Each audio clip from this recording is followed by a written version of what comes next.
Hola, hola, arrancando el mes de diciembre aquí en Casa con María. Y comenzamos con un vals. Chicha Rosales, Maciel Heredia, nuestros cuyanos cantores.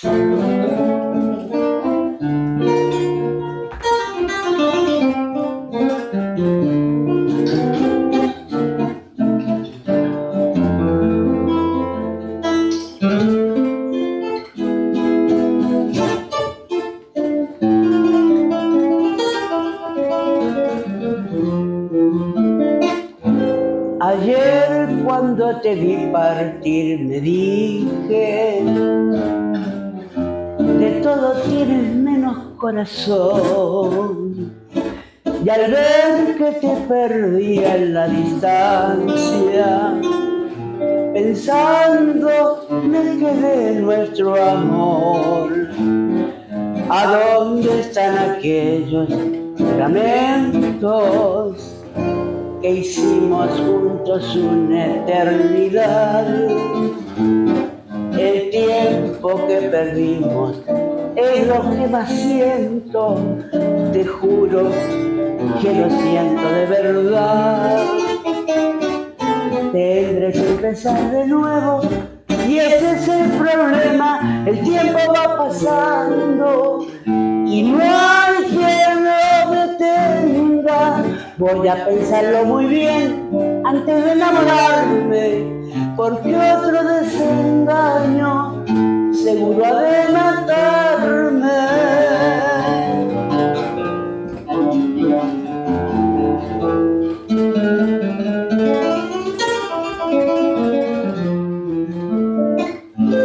Me cuesta creer lo que tú me has hecho, parece que es un sueño nada más, del que jamás quisiera despertarme y no enfrentarme con la realidad. Se te acabó el amor, eso es muy cierto, que poco te duró la eternidad. El tiempo que perdimos es lo que más siento, te juro que lo siento de verdad.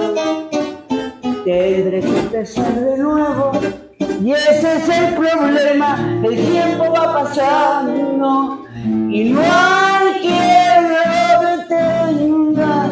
Voy a pensarlo muy bien antes de enamorarme, porque otro desengaño seguro ha de matarme.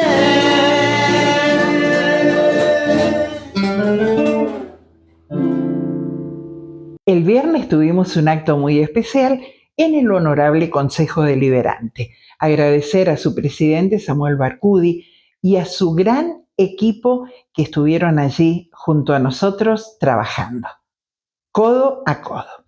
Y me preguntaban cómo nace la designación de SEBEMA como Embajada de Paz.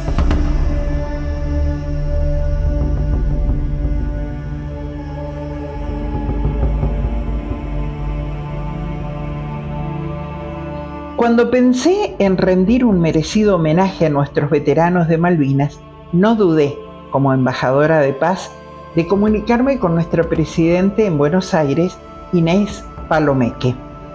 Ellos, hombres que con valentía y entrega defendieron la paz de nuestra patria en uno de los capítulos más significativos de nuestra historia.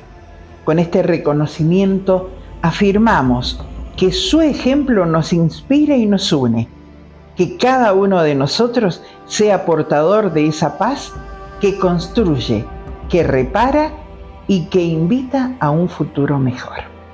SEBEMA es la nueva Embajada de Paz de San Rafael, junto con Rotary Club San Rafael Gaya, que fue designado en el año 2023. Y como ahijado, embajador de paz, a nuestro columnista de Malvinizando, Héctor Tachi Flores, ¿Y por qué lo elegí a él de embajador de paz? Ser la madrina de Tachi es un honor profundo.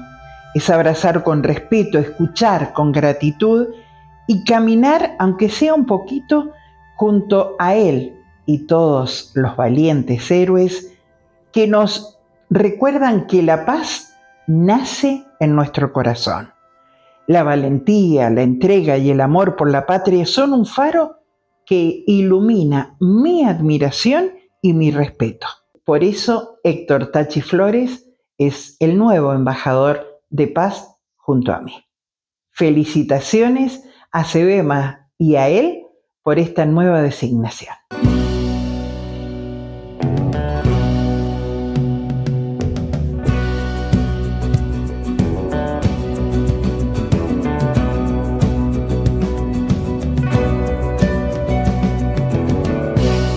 Cecilia Del Ángelo ya está con nosotros aquí en el living. Arrancamos diciembre, Ay, Ceci. sí, qué lindo el mes de Navidad. Amo diciembre. Sí, sí. Y ya como relajarnos. Ustedes todavía no. ¿Hasta cuándo tienen?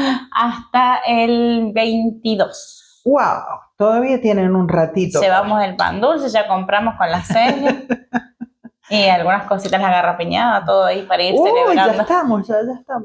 Bueno, Ceci, en una oportunidad vos diste unos tips espectaculares de cómo ayudar a las familias, cómo integrar a las familias para que se sumen en la educación de los chicos, ¿no? De cómo poder acompañar ese aprendizaje y todo. Sumamente valioso que la familia pueda acompañar, porque como siempre decimos, nosotras estamos un ratito, pero lo que pasa es que después, la mayor parte del tiempo, los niños están con su familia. Entonces, sí, es valiosísimo el aporte de la familia en los quehaceres del hogar y con los chicos y sus tareas. Así que vamos a seguir trabajando, vamos a seguir aprendiendo juntos estas nuevas herramientas que vamos a poder adquirir. Y ya para el año que viene. Y ya para el año que viene, pero ojo, porque estas herramientas, estos tips ayudan y acompañan a la vida cotidiana, que es lo que más importa, ¿sí? Porque si nosotros en la vida cotidiana no aplicamos ciertas tips o ciertas estrategias para seguir avanzando, después cuando llegamos al año que viene volvemos todo para atrás. Entonces sí, es re importante que sigamos en casa. O que nos vayamos preparando para el nuevo ciclo. Totalmente, que no nos olvidemos que no es solamente en la escuela donde aprendemos. Los contextos de aprendizaje son todos. Amplios. Son amplios y nunca dejamos de aprender. En la casa aprendemos algunas cosas, en el club otras, en la escuela otras. Entonces es sumamente importante que todas esas áreas estén relacionadas y que sigamos acompañando a cada uno de los estudiantes y los chicos en estos procesos, ¿sí? Atención mamá, papá, tíos, abuelas o las personas que están a cargo de cuidar a esos chicos, ¿no? Totalmente. Hoy vamos a hablar de las primeras infancias. En realidad, esto que voy a hablar ahora, Mari, te puede servir para un niño. En este caso, el caso que voy a hablar es un nene que tiene 2 años. Simple, sencillo. Pero también se aplica para chicos con algún trastorno del lenguaje, que ya tienen más edad. Por ejemplo, un caso de un niño en una escuela que llegó y me dice, no, este nene no habla, nada, no se comunica, no sé qué. Entonces, acá es donde vamos a empezar a abrir nuestro paraguas o nuestra valija de herramientas. Lo primero que vamos a hacer, Mari, es abrir los ojos. Observar de manera clínica. Nosotros tenemos que observar precisamente y con mucha atención a estos niños, a los niños que de estos casos estoy hablando, no de estos niños, sino de los casos puntuales que acabo de nombrar. El niño que no habla, no habla, no se comunica, y lo digo entre comillas, no se comunica porque es imposible no comunicarse. Entonces, ¿qué es lo que vamos a hacer? ¿Cómo nos vamos a dar cuenta cómo se comunica este niño? Vamos a abrir los ojos y vamos a hacer un buen diagnóstico. Entonces, yo voy a observar si cuando me acerco él se retrae, si, si le presento diferentes elementos a cuál se va a acercar, si en vez de, a lo mejor le presento unos juguetes que tienen un montón de colores divinos, con luces y demás, y le presento algo que tiene elementos de la vida cotidiana, como ollitas, fideos, lo que Cubos, los juegos didácticos. Esos son juegos, serían parte de los juegos didácticos, estaría dentro de los juegos. Pero si le presento, a lo mejor le presento estas cosas que son de la vida diaria que él conoce y se me va más para ese lado. Sí, ¿por qué no? ¿Por qué a los cubos no? Y porque los cubos para jugar con los cubos hay que tener una noción de construcción. Bien, perfecto. ¿Sí? Sí. Entonces, a lo mejor todavía ese niño no la tiene, entonces no le llame mucho la atención los cubos, esos van a quedar medio ahí en la... rezagados. Ahí, y va a ir seguramente, no es seguro, cada caso es particular. Es particular, esto es a modo de ejemplo, pero para que tengamos en cuenta, sí, está muy bien lo de los cubos, porque posiblemente se vayan los cubos, posiblemente, pero lo que vas a notar que en su mayoría los chicos van a ir a lo que conocen. Bien. A lo que es el cotidiano, a las cosas de la vida diaria. Entonces, vamos a saber qué conoce de eso. Y quizás juegue, quizás no juegue, quizás no le encuentre una función. Porque a los cubos no le va a encontrar mucha función, pero a lo mejor a la ollita y ¿por qué? Porque a lo mejor es lo que ve en su casa. A su mamá, a su abuela, porque a lo mejor no está con su mamá, está con su abuela. Una vez que hacemos un buen análisis, un buen diagnóstico de lo que le gusta, lo que le agrada, sobre todo lo que conoce. Porque si el niño, yo quiero enseñarle acerca de algo que no conoce, va a ser posiblemente muy frustrante para el niño y para el docente, ¿sí? Para mí o para la persona que quiere estar ayudando a esta persona, ¿no? Así que voy desde lo que conoce hacia el resto del camino. Ahí expandimos. Bueno, no habla, no se comunica. ¿No se comunica? Si yo me acerco y el niño me hizo así, ya me está diciendo que quiere un espacio, que no quiere ser invadido. Si las caras son, hay que ser muy clínico en esto, las caritas, cuando vos le presentas una cosa u otra, te hace así, baja la mirada, se va, se dispersa, eso me está comunicando que no le interesa. Si yo le presento algo y el niño se fue, eso no es desinterés, entonces no voy a lograr nada que sea significativo realmente. Si no yo tengo que prestar atención, ¿qué es lo que quiere este niño? Entonces, a partir de lo que sí quiere, lo que le llama la atención, lo que le gusta, sobre todo... Ahí comienzan a trabajar ustedes. Ahí empezamos a trabajar. ¿Y saben qué? Esto es un detalle y es re importante. A partir siempre de lo propioceptivo, de lo que conocen a través de sus experiencias propias. Es decir, ¿saben con qué es re fácil, con qué podemos empezar? Con cosas que se comen, con frutas, con comidas que ellos conocen. Porque en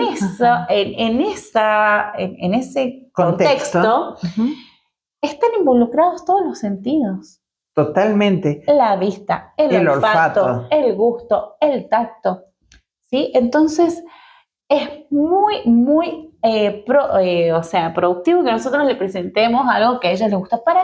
Para esto es importante hacer una entrevista con la familia o con quien esté a cargo. Entonces vos le vas a preguntar qué le gusta comer, qué le gusta hacer. Bueno, a partir de ahí empezamos. Por ahí me dicen, ay, es fanático del tomate. ¿Vos sabés que le encanta comer tomate? Genial. Entonces hacemos todo un proyecto que tenga que ver con los tomates, de qué colores, cuántos tomates hay, los podemos poner adentro de una cajita, los podemos sacar, los podemos ordenar de más grande a más chiquito, tantas cosas podemos trabajar. Sí. Mientras que te escucho, ¿no?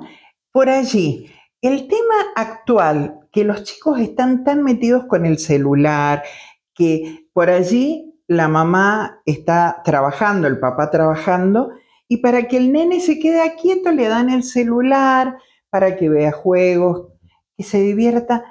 Y eso también lleva, el contacto con la tecnología, lleva a que ese chico no tenga una interacción con sus pares o con la gente que vive en su hogar y esté metido con el aparato. Muy precisa tu apreciación, porque es así. Bueno, esto es medio duro lo que voy a decir. El adulto es el que tiene el control y es el que tiene que decir hasta acá. Bien, ¿sí? Perfecto. O sea, el niño no tiene la culpa, no. La sociedad, no.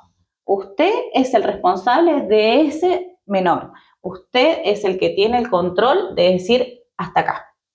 Esto no. El niño, por supuesto, si ya ha pasado mucho tiempo, se genera una adicción, porque estos juegos y estos dispositivos, estas plataformas están diseñadas para atraerlos con todo. Cada vez más, incluso son juegos que no tienen un fin. O sea, van, no hay una meta. No, para ¿sí? nada. Entonces, no tiene un fin, es todo el tiempo seguir buscando y seguir estando, hasta que generan una adicción. El niño va a hacer un berrinche, se va a enojar, va a tener todas las características de una persona que le están quitando algo como una adicción, ¿sí? Uh-huh. Entonces usted tiene que ser fuerte porque usted es el adulto y hasta acá se terminó. Sí, vamos a continuar con este tema porque es súper interesante. Así que muchas gracias. Gracias a vos, Marinés, y gracias a Sumex TV por habernos invitado y haberme abierto las puertas de su estudio.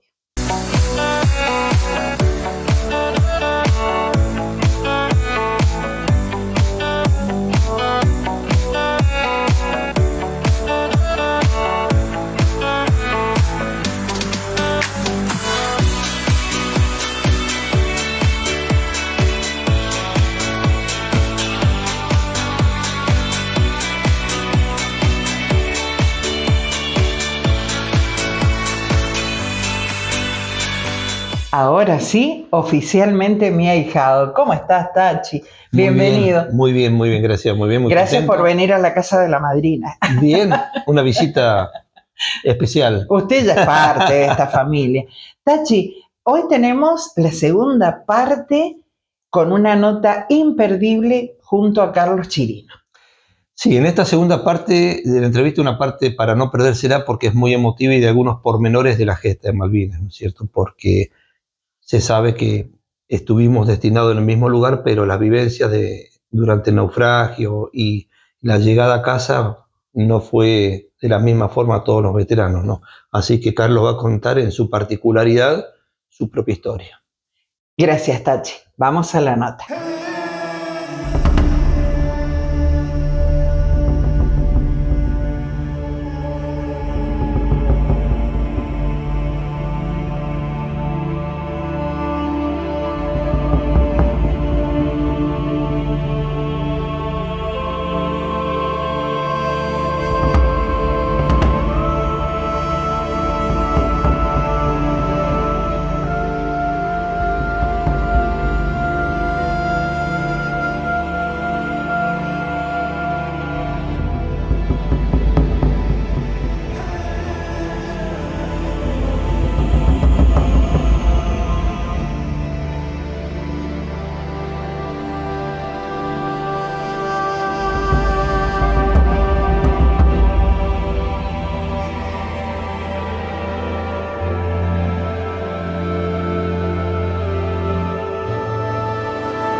Bueno, y en este segundo bloque seguimos con la entrevista de Carlos Alfredo Chirino. Carlitos, vos nos comentabas que, bueno, cómo habías dado para llegar al crucero Belgrano.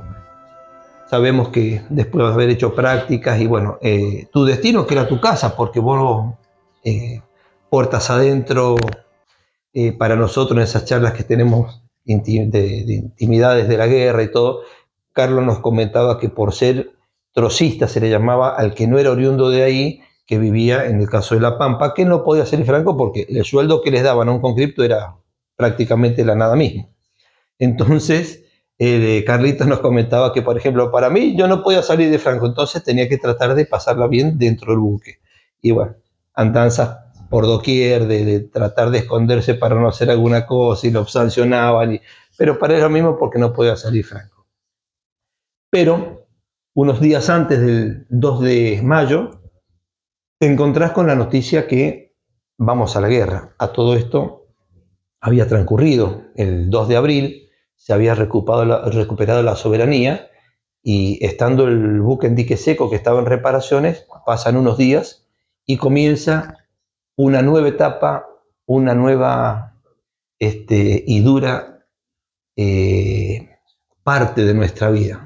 ¿Cómo transcurrió brevemente hasta el hundimiento, tu vida en el crucero? Sí, como decías vos, una vez incorporado y ya a bordo del crucero Belgrano, hacíamos las actividades.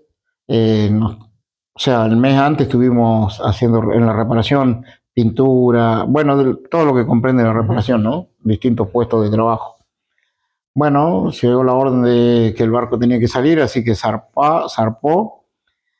Yo no tenía ni idea de dónde íbamos, sé que íbamos a navegar, la primera navegación, no, la segunda navegación, porque antes habíamos ido a Punta del Este, a Puerto Madryn, entonces esta navegación pensamos que era también la misma, pero cuando amarró en Ushuaia y reaprovisionó víveres y municiones, donde trabajamos arduamente y donde también me escabullía, me escondía porque era subir y descargar municiones vencidas o viejas, como quieras llamarle, y reaprovisionar con municiones nuevas. Entonces era todo fila india y muchísimo trabajo. Y ahí donde yo por ahí de pronto digo, estoy cansado, me metía por acá, me metía por allá en cualquier recoveco que tenía el barco y me quedaba hasta que me encontraban y bueno, y después venían las sanciones, ¿no? Pero bueno, hasta ahí era todo bien, ¿no es cierto? Ya zarpando, que sale por el canal de Beagle el crucero y ya salimos a navegar. Y aquel 2 de mayo que se produce el torpedamiento, ¿en qué parte del buque te encuentras vos? Bueno, en ese momento yo estaba dejando la guardia, pues yo era artillero. Yo estaba en el puesto de artillería antiaérea en cañones cuádruples de 40 milímetros. Entonces yo dejo la guardia y me voy al sollado. El sollado es la habitación que teníamos. Abajo, al nivel de la línea de flotación, estaba yo, ahí tenía mi la lugar línea de descanso. flotación, para que la gente entienda, es vista la cara a nivel del mar. ¿No es cierto? Es donde está la superficie del agua, eso se llama línea de flotación. Claro, y de ahí un piso más abajo, del nivel del agua un piso más abajo, ahí dormía yo. Exacto. Y veía la mampara del barco que transpiraba el agua, ¿no es cierto? Bueno, entonces yo bajaba para descansar, me correspondía descanso, y de momento siento una explosión. Siento como que, no siento una explosión, boom, así, ¿no? Sino que como un golpe seco y como que lo levanta así y queda como así el barco, ¿no? Para esto yo no sabía qué había pasado, bueno, no teníamos idea ni mucho ahí de lo que había pasado. Entonces, ¿qué hago yo? La primera instinto... Esto para aclarar a la gente, porque si no, así como no se dan cuenta. No nos lo esperamos porque estamos fuera de la zona de exclusión, fuera de la zona de guerra. Y ante la falta de experiencia bélica, porque Argentina, a Dios gracias, no es un país bélico, nos encontramos con esta situación que nos tomó por sorpresa. No pensamos que había explotado una caldera, no que habíamos sido torpedeados. Perdón. Claro. Entonces yo salgo para arriba, se apagaron todas las luces y todo. De hecho, no pude agarrar los elementos de supervivencia, que cada uno tenía una bolsa con todos los elementos de supervivencia, ropa y todo colgado en la cama. Pero como se cortó la luz y fue eso tan rápido, entonces yo salí para arriba, 4 pisos para arriba, 4 pisos diría así, en el barco, ¿no es cierto? Cubierta, que La sería cubierta, como un sí. edificio, las plantas por debajo de la planta baja, ¿no es cierto? Sí. Entonces salgo para arriba y cuando subo el barco estaba escorado, y veo un poco petróleo arriba de la cubierta principal que tenía de madera y esas cosas, y vi que ya había algunas balsas en el agua. Entonces yo salí con la ropa que tenía porque me había sacado los borcegos porque me iba a acostar para descansar. Claro. Entonces tenía nada más que el pantalón, la chaqueta y las medias. Entonces salí descalzo para arriba. Y quise volver, pero vi como humo y todo oscuro y bueno, esas cosas No del daba. destino o no sé, o de Dios, de quién, pero algo me dijo que no. Entonces me volví para arriba, pero yo tenía mucho frío en ese momento porque hacía, bueno, en el sur. Temperatura de 10 a 15 grados bajo cero de sensación térmica en ese momento. Sí. Entonces salgo y había un soldado alto, como de 2 metros, y entonces yo agarro y le digo, flaco, le digo, mira, no tengo frío en los pies, y tenía el botín como de 45 que alzaba el pie. Y le digo, mira, estoy descalzo, me digo, no doy más del frío en los pies, ¿me puedo parar ahí en tu botín? Sí, dice, ponete ahí. Y yo parecía un nene parado enfrente de él, pero pisando los borcegos de él porque no aguantaba más el frío de los pies, por más que tuviera la media, estaba mojado. Entonces me quedé parado ahí hasta que en un momento tiraron la balsa al agua, recogen el cabo y se infla, ¿no es cierto? Y la misión era... El cabo en la soga. Sí, la misión era tirarse arriba del techo de la balsa, porque era inflable, darse media vuelta a campana y caer adentro. Pero yo veía que algunos caían y no le daban, porque las olas se las sacaban a la balsa. Entonces pasaban de largo y yo veía que algunos no aparecían y miraba así, no me quería largar. Entonces había una soga, un cabo, una soga. Entonces me largué por la parte, el barco estaba así, ¿no es cierto? En vez de largarme por la parte baja, busqué la parte más alta, porque yo lo que quería que no se hundiera el barco. Entonces digo, bueno, me voy para aquel lado, no se va a hundir. Entonces, como vi que todos empezaron a hacer abandono, ¿no es cierto? Largaban las balsas, todo. Entonces yo me agarro de una soga y me largo para abajo. Y como vieron unos que yo me largué para abajo, otros también venían por arriba. Entonces me paro en una parte del barco que es hierro, que dicen que la coraza del barco, ¿no? Y me apoyaba con los talones ahí para, agarrado, cuando venía la balsa, me largaba por la ventanita que tenía ahí, ¿no es cierto? Pero esto era que la balsa venía y automáticamente me la sacaba el agua, la ola, porque era una ola gigante. Sí. Me la sacaba, y eso, el mar es... Bravo. Hay que respetar, el mar no es... Era una hoja en el mar, como se dice. No era un río, era el mar, el océano. Entonces, yo agarrado de la soga esa, me quería largar y los otros venían por arriba y me pisaban la cabeza los hombres, largate. Y ese mismo que yo estaba parado con los botines de él me decía, largate, y ya me conocía, Chirino, largate, Chirino. Bueno, cuando llegó digo, bueno, en esta cuando venga me largo. Pero vino una ola y me estampó contra el casco. Hice así yo, esa la tengo bien grabada.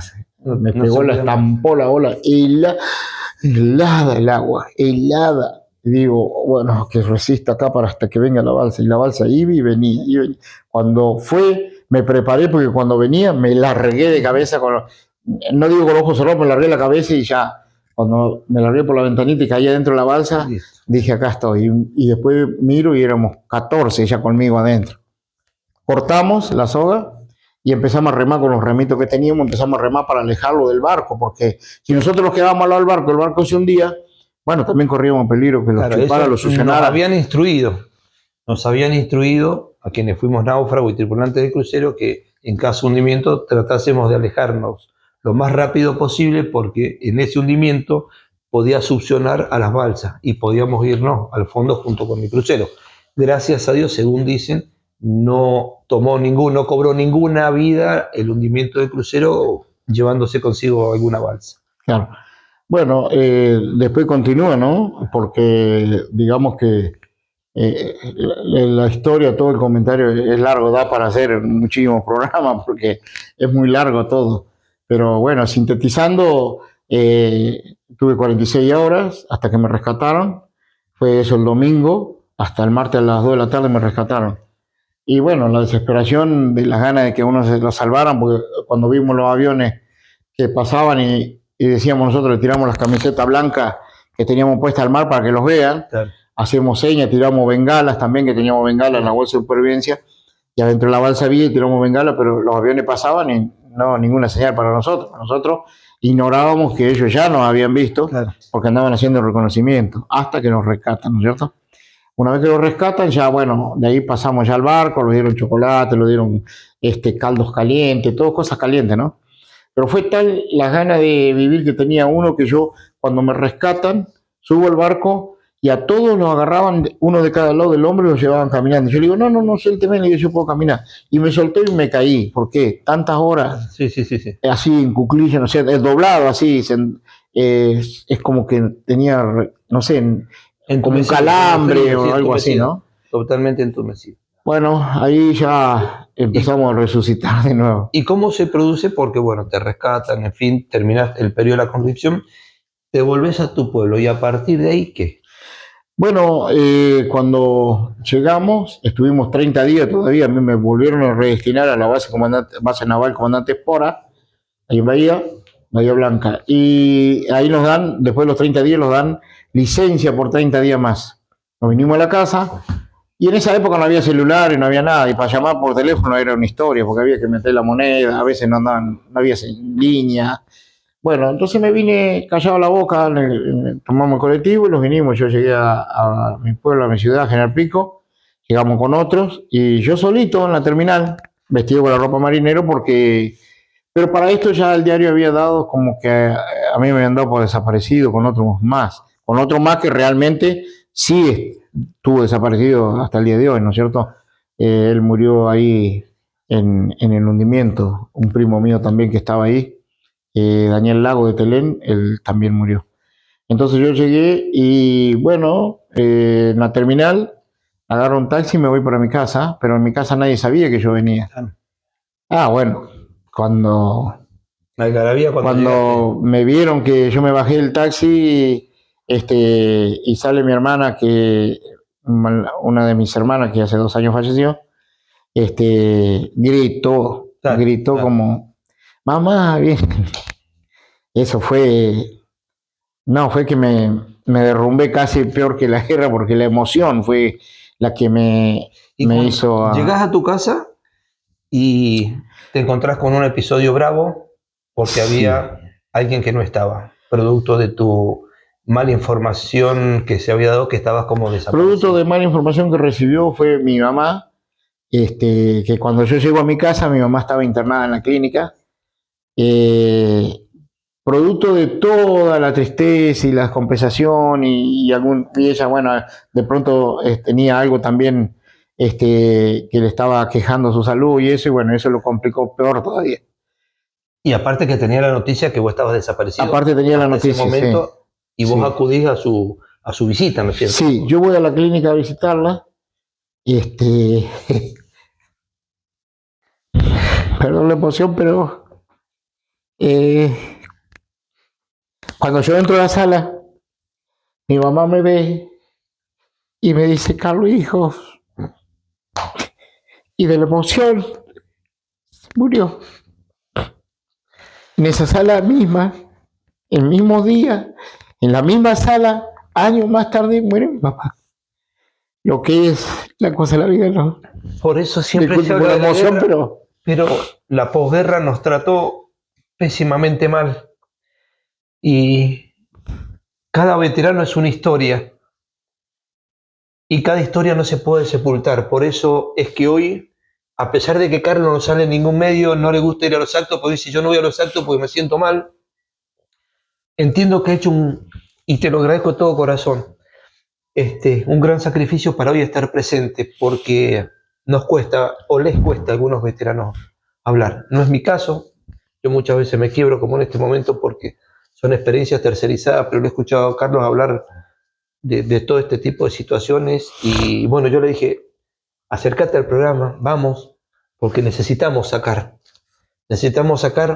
y ustedes tienen todo el derecho del mundo de conocer cada una de estas particularidades de nuestra historia. Y la del Carlos, cuando lo cuenta en una oportunidad en una casa, habíamos comido un asado y esos asados que después se transforman en trucos, que no lo hubo, y uno de los integrantes dice, me voy a ir porque está amaneciendo. ¿Cómo? Está amaneciendo. Se habían hecho como las 6 de la mañana después del asado y no lo podemos creer, y todo, cada uno de nosotros contando con lujo de detalles las historias de cómo lo había pasado. Y esta era la historia de Carlos. Así que bueno, te agradezco por estar presente. Nuestras lágrimas son lágrimas de historia. Claro, yo te agradezco, Techi, vos también por esto, porque, como decís vos, no soy mucho de hablar así de estas cosas, ¿no? Porque me tocan muy de fondo.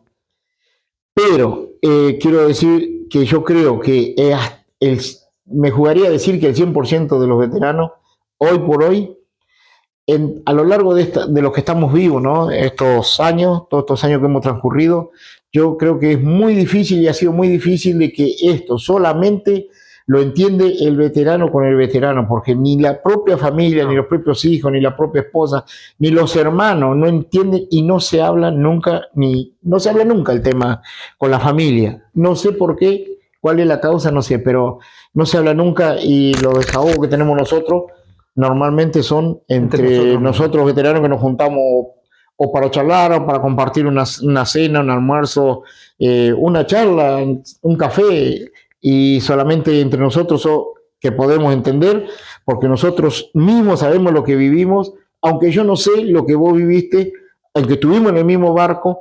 Yo no sé tu supervivencia, yo sé la mía, por eso bueno, ahora tendrá que la cuento y la gente puede saberlo, pero es que todos vivimos la misma situación, o sea, el mismo hundimiento, pero con distinta vivencia, distinta historia. Vos compartiste con uno, con otro, pasaste por distintos momentos, quizá otro. Nadie la pasó fácil ni gratis, pero quiero decir que vivimos distintas situaciones de esa época y esa etapa, al día de hoy. Carlos, yo te quiero agradecer por haber estado presente nuevamente. Sé que te cuesta, pero bueno, estás.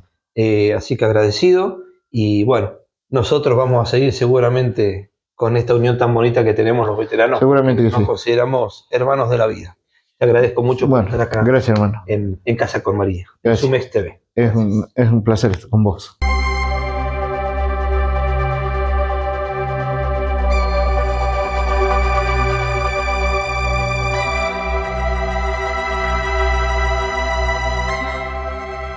Arrancamos diciembre.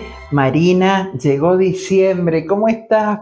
Bien, muy bien, María. Bueno, con mucha información también. ¡Wow! Sí, y llegó diciembre. Viste que nosotros allá lejos decíamos, hoy falta mucho para que termine el año. Ya estamos.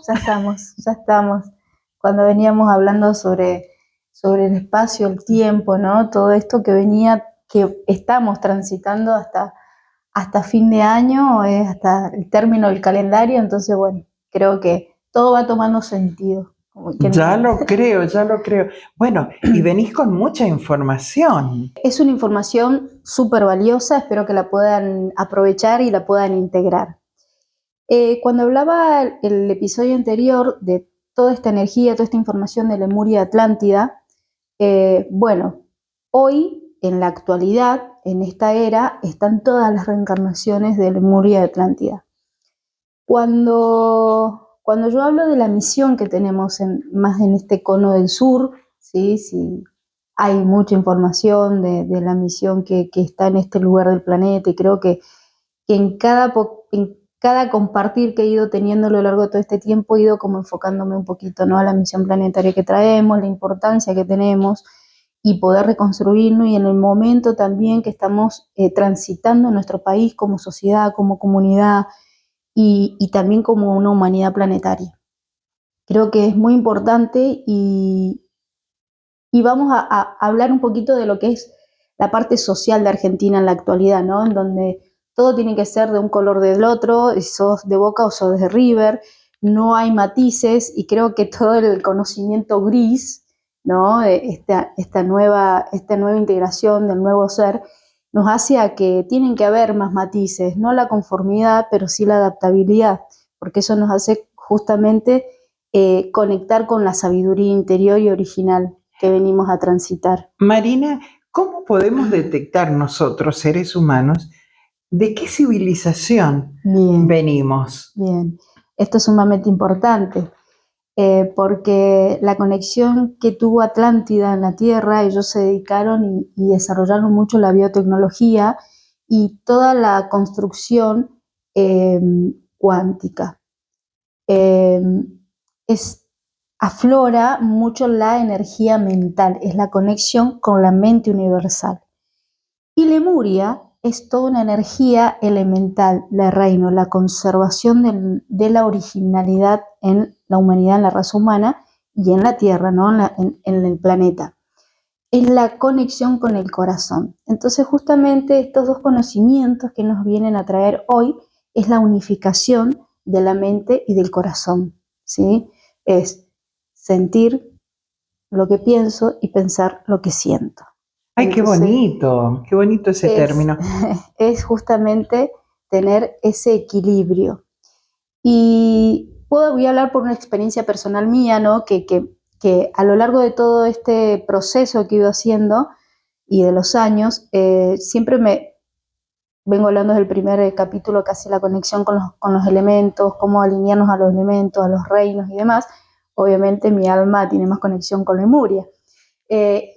Y siempre sentí no rechazo, pero sí esta falta de integración y de muchas veces decir, yo no pertenezco a esto. Y yo dije, bueno, justamente estoy integrando esta dualidad que hoy tengo que trascender como ser humano y como ser humano consciente y coherente que quiero seguir evolucionando. Entonces, justamente esta información me está haciendo ser muy coherente con esto y decir, necesito ser un ser integrado y en donde estoy justamente alineando mi mente con mi corazón con mi mente. Toda la energía atlántida, ¿sí? toda esta civilización atlante conservó y ancló muchísimo la energía masculina, justamente la energía mental. Y Lemuria trae la conciencia, que es justamente la energía original y la conexión con el planeta, a través de los elementos, a través de los reinos, la energía femenina. Entonces, justamente, por una ley universal de género, estamos construidos por un origen femenino y un origen masculino. Bien. Entonces, para poder equilibrar esa energía y poder integrar, tengo que ser parte de los dos. Lo que pasó entre civilización y los problemas y lo que yo tuve que pasar en esa reencarnación, esa es mi parte de resolver y de sanar. Entonces, hoy somos esa parte consciente, humana, que estamos transitando y estamos procesando y sanando estabilización. ¿Para qué? Justamente para ser parte de la evolución y cerrar todo ese ciclo divino a través de la misión divina que traemos. Entonces, el decir... No es fácil tampoco, porque hay que trabajar en uno.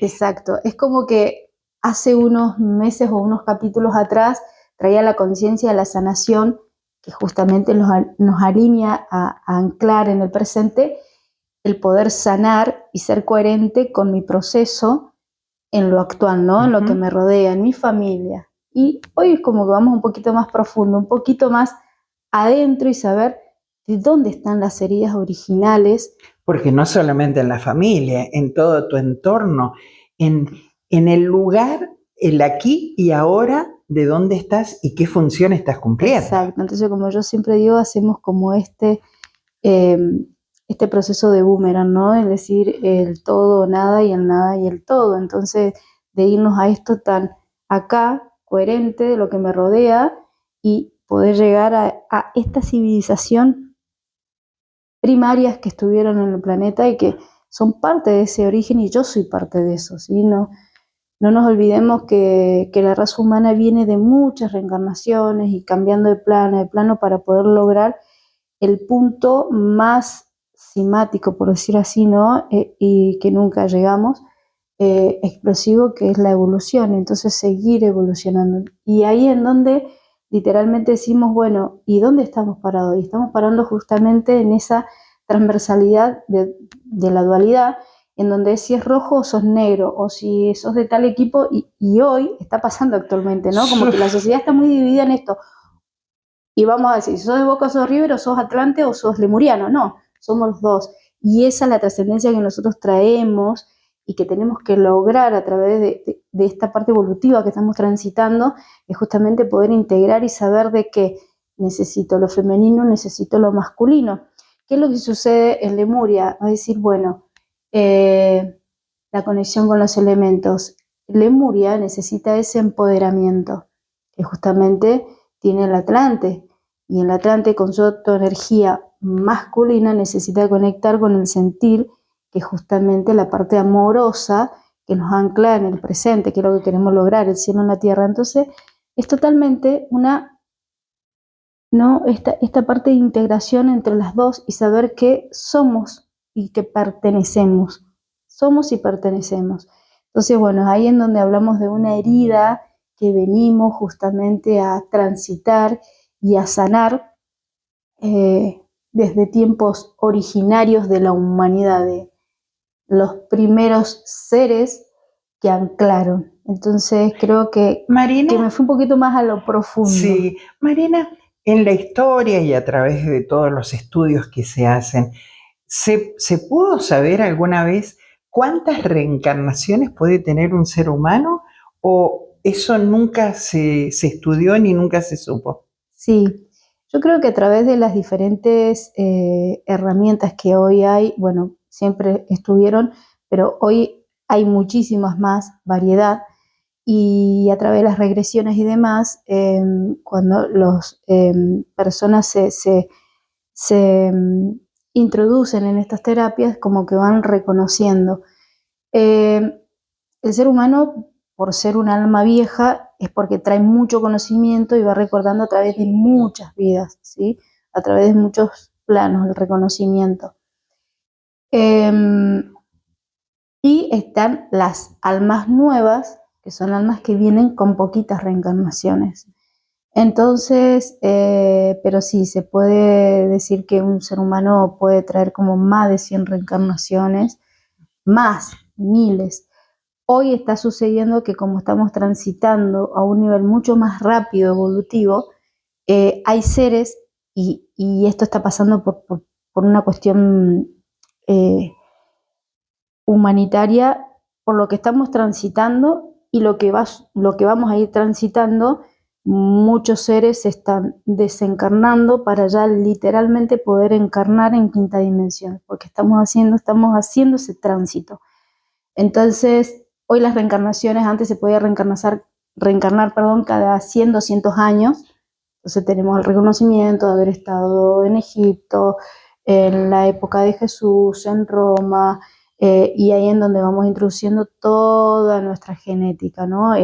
Se dice, bueno, a un nivel biológico, científico también, que Argentina es el crisol más grande del planeta, porque somos los que contenemos genéticamente muchísima información de todas las razas que están implantadas en el planeta.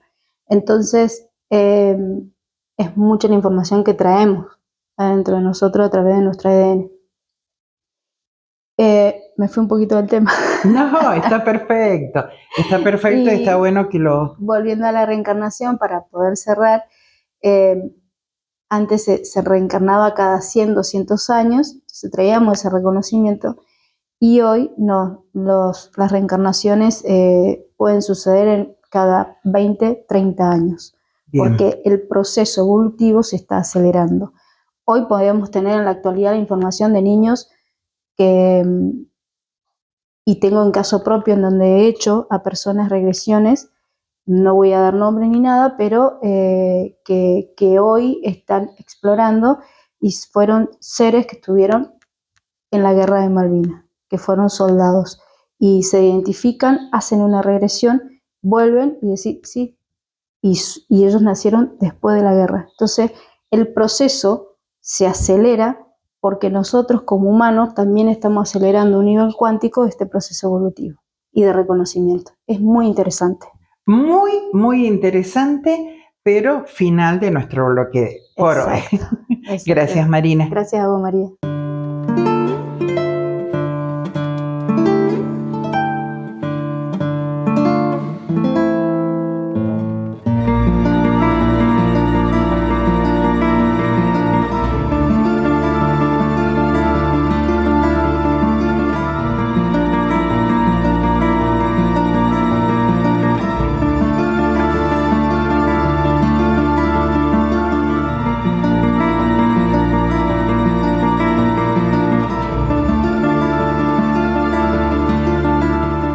Y ya está con nosotros Ivonne Reina, nuestra columnista, ella sexóloga. Bienvenida, ¿cómo estamos? Muy bien, muchas gracias por invitarme a tu casa. Usted es parte de esta casa, ya le he dicho. Bueno, estuvimos hablando la semana pasada del deseo, pero me quedé pensando las etapas de la mujer, ¿no? Porque hablaste vos también de el deseo en la mujer que entra en la menopausia. Bueno, ¿cómo es en la mujer el tema del deseo? Bueno, mira, si hablamos desde lo fisiológico, tendríamos que empezar desde la pubertad, ¿sí? Con, digamos, la primera menstruación o menarca, que va marcando todos los ciclos donde las mujeres podemos tener, digamos, la posibilidad, si es que lo deseamos, de concebir una nueva vida, ¿no? Bien. Esto trae aparejado toda una cuestión hormonal que tiene que ver con los estrógenos, que tiene que ver con la progesterona, que tiene que ver con un montón de hormonas, que son las que desencadenan, digamos, en el periodo preovulatorio, es decir, antes de la mitad del ciclo, desencadenan estos estímulos, estos impulsos eróticos hacia un otro. Bien. ¿Sí? U sí. otra. Porque también hay que decirlo, no todos los objetos de deseo son los mismos en cada una de las personas, ¿no? Bien, entonces, fíjate lo que es la biología, ciencia que amo, por supuesto, que en ese periodo preovulatorio es cuanto más estamos más hormonales, digamos, y más atraídas por la persona que nos gusta. Entonces, como que el cuerpo se prepara, ¿no? Para esa ovulación y posible reproducción de ese óvulo, ¿no? Ajá. Tienen que estar muy atentas. Claro, y sobre todo las chicas, porque realmente el deseo es espontáneo, el deseo, lo hemos hablado, en las primeras etapas de la vida es como muy fuerte. Sin duda. Hace que esa persona esté todo el tiempo pensando en la persona que le gusta, que le atrae, que ama. Entonces, bueno, hay que conocerse y saber, bueno, esto me está pasando porque estoy en tal día del ciclo, tengo que manejarlo, tengo que decidir con conciencia, con cuidado, ¿no? Los pasos a seguir. Sobre todo cuidado. Exactamente, siempre los cuidados. Bueno, luego también hay otra etapa donde disminuye también, digamos, el deseo, que es la etapa donde la mujer es mamá, y durante todo el puerperio, ¿no? Que también lo habíamos hablado, ese tema de que por allí las mamis con el operatorio o posparto, es como que cambia sus prioridades. Ser mamá, la cocina, la casa, y como que su pareja o el papá del bebé pasa a último plano, pobre, pero sucede eso.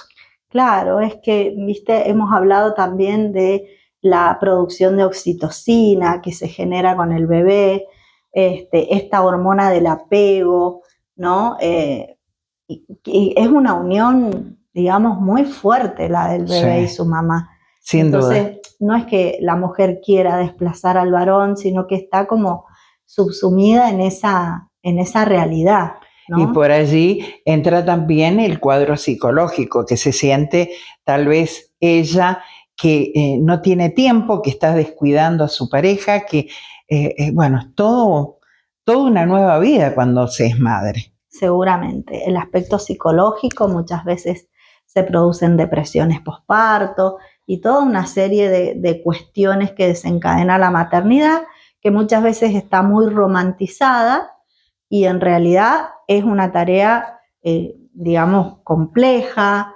hermosa, pero intensa. Totalmente. Entonces, bueno, pasada esa etapa, digamos, sobreviene el evento de la última menstruación en las mujeres. Y ese evento se llama menopausia, y todo el tiempo que, digamos, que prosigue a este evento es el climaterio. Y en el climaterio, obviamente, hay disminución de estrógenos, hay, digamos, cuestiones fisiológicas que ya cuesta, digamos, mantener ese deseo, esa excitación, sobre todo la excitación, ¿sí? Entonces, bueno, hay también, como lo hemos hablado, hay remedios, hay tratamientos, hay cuestiones también desde la sexología que pueden contribuir a un mejor desenvolvimiento, diría yo. Exactamente, muchas veces hay que reencontrarse con el cuerpo, focalizar los sentidos, porque las cosas van cambiando con el tiempo. Entonces decís, bueno, vamos a tener un encuentro que no tiene que ser, digamos, coital, sino vamos a tener un encuentro, vamos a ver cómo nos sentimos, qué pasa si nos acariciamos de tal o de cual manera. Ahí juegan los que hablábamos en el programa anterior, el deseo de la mirada, el oído, el olfato. Ahí juegan también un rol primordial. Por supuesto, hay que ir redescubriéndose, reinventándose, reencontrándose con un otro.